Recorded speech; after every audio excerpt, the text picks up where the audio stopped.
بسم اللہ الرحمن الرحیم۔ السلام علیکم ورحمۃ اللہ وبرکاتہ۔ Islamic library studio YouTube channel پہ آج ہم شیخ الاسلام ڈاکٹر محمد طاہر القادری کی تصنیف حسن سراپائے رسول صلی اللہ علیہ وآلہ وسلم میں سے ایک بہت ہی خوبصورت موضوع کے ساتھ حاضر ہیں۔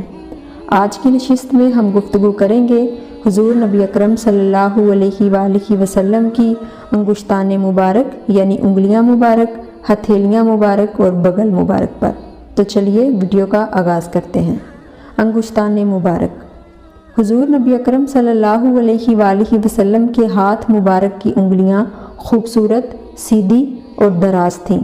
حضرت ہند بن ابی حالہ رضی اللہ عنہ سے مروی ہے، حضور صلی اللہ علیہ وآلہ وسلم کی انگشتان مبارک لمبی اور خوبصورت تھیں۔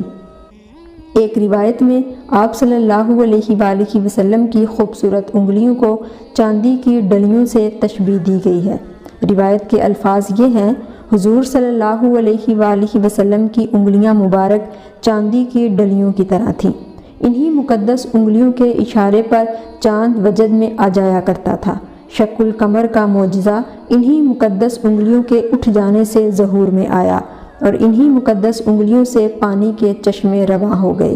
حضرت میمونہ بنت کردم رضی اللہ عنہا بیان کرتی ہیں، میں رسول اللہ صلی اللہ علیہ وآلہ وسلم کے ساتھ حجۃ الوداع کے موقع پر باہر نکلی تو میں نے حضور صلی اللہ علیہ وآلہ وسلم کے انگوٹھے کے ساتھ شہادت والی انگلی کی لمبائی کو دیکھا کہ وہ باقی سب انگلیوں سے دراز تھی، اور حضور صلی اللہ علیہ وآلہ وسلم کی انگلیوں کے بارے میں دوسری جگہ روایت ہے کہ اشارے کرنے والی انگلی یعنی شہادت والی انگلی درمیانی انگلی سے لمبی تھی، درمیانی انگلی شہادت والی انگلی سے چھوٹی اور انگوٹھی والی انگلی درمیانی انگلی سے چھوٹی تھی۔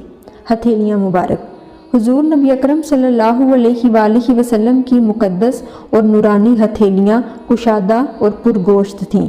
اس بارے میں متعدد روایات ہیں۔ حضرت ہند بن ابی حالہ رضی اللہ عنہ روایت کرتے ہیں، حضور صلی اللہ علیہ وآلہ وسلم کی ہتھیلیاں فراخ تھیں۔ حضرت انس بن مالک رضی اللہ عنہ سے مروی ہے کہ حضور صلی اللہ علیہ وآلہ وسلم کی ہتھیلیاں کشادہ تھیں۔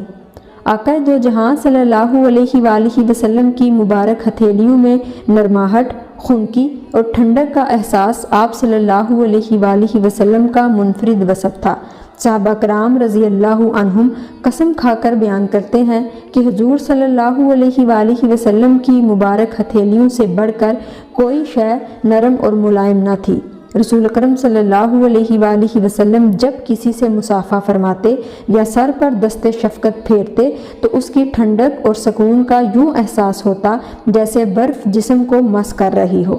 حضرت عبداللہ بن ہلال انصاری رضی اللہ عنہ کو جب ان کے والد گرامی دعا کے لیے حضور سرور کونین صلی اللہ علیہ وآلہ وسلم کی خدمت میں لے کر گئے تو اس موقع پر آپ صلی اللہ علیہ وآلہ وسلم نے دعا فرمائی اور ان کے سر پر دست شفقت پھیرا۔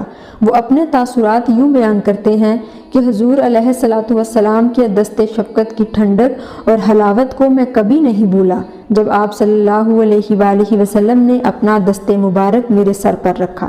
بغل مبارک۔ حضور نبی اکرم صلی اللہ علیہ وآلہ وسلم کی مبارک بغلیں سفید، صاف و شفاف اور نہایت خوشبودار تھیں، جس کے بارے میں کتب و احادیث و سیر میں صحابہ کرام رضی اللہ عنہم سے متعدد احادیث مروی ہیں۔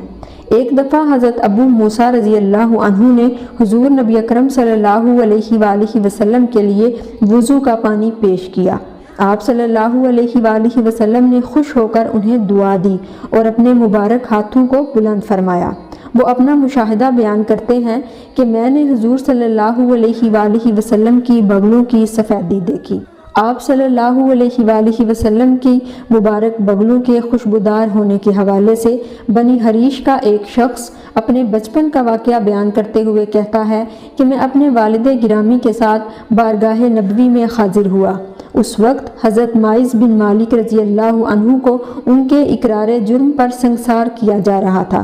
مجھ پر خوف سا طاری ہو گیا، ممکن تھا کہ میں بے ہوش ہو کر گر پڑتا۔ پس رسول اکرم صلی اللہ علیہ وآلہ وسلم نے مجھے اپنے ساتھ لگا لیا، گویا گرتے دیکھ کر مجھے تھام لیا۔ اس وقت آپ صلی اللہ علیہ وآلہ وسلم کی مبارک بغلوں کا پسینہ مجھ پر گرا جو کستوری کی خوشبو کی مانند تھا۔ انسانی جسم کا وہ حصہ جس سے عموماً پسینہ کی وجہ سے ناپسندیدہ بو آتی ہے، حضور حتمی مرتبت صلی اللہ علیہ وآلہ وسلم کے جسم اطہر کے حسن و جمال میں اضافے کا موجب بنا، اور وہ خوش نصیب صحابہ کرام رضی اللہ عنہم جنہیں حضور نبی اکرم صلی اللہ علیہ وآلہ وسلم کی مبارک و مقدس بغلوں کے پسینے کی خوشبو سے مشام جاں کو معطر کرنے کی سعادت حاصل ہوئی، وہ عمر بھر اس سعادت پر نازا رہے۔ سبحان اللہ۔ ملتے ہیں اگلی ویڈیو میں ایک نئے موضوع کے ساتھ، تب تک کے لیے اپنا خیال رکھیے۔ اللہ حافظ۔